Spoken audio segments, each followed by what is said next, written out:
উদ্দেশ্য ছাড়া ভোটের অভ্যন্তরে প্রবেশ বা ঘোরাঘুরি করতে পারবে না। যাবে, ভোট দিবে, বের হয়ে চলে আসবে। ভোট দেওয়ার পরও সেখানে এক সেকেন্ডও থাকার তার কোনো অধিকার সেখানে নাই। পোলিং এজেন্টগণ তাদের জন্য নির্ধারিত স্থান উপবিষ্ট থাকবে এবং নির্দিষ্ট দায়িত্ব পালন করবে এবং পোলিং এজেন্টদের এবং ভোটার প্রার্থীর পক্ষে প্রচারণামূলক ভোটিং এজেন্টদের যে জামা থাকবে সেই জামায় কোনো রকমের আপনার দলের প্রতীক বা এরকম কোনো কিছু থাকতে পারবে না। তার জামায়, তার ক্যাপে, জ্যাকেটে, ফতুয়ায় কোনো ব্যাজ এমন কোনো কিছু পরিধান করতে পারবে না। ভিতরে পোলিং এজেন্ট যে থাকবে ওদের আইডি কার্ডটা থাকবে, কিন্তু এছাড়া আপনার পক্ষ থেকে ওটা তো সরকার দিবে না, ওটা সরকার দিবে।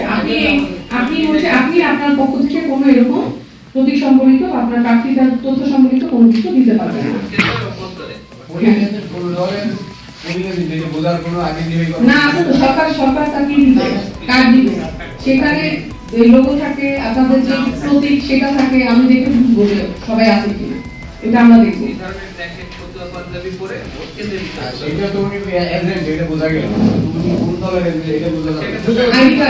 বড় একটা কাজ করবে, ওটা দেখে আমরা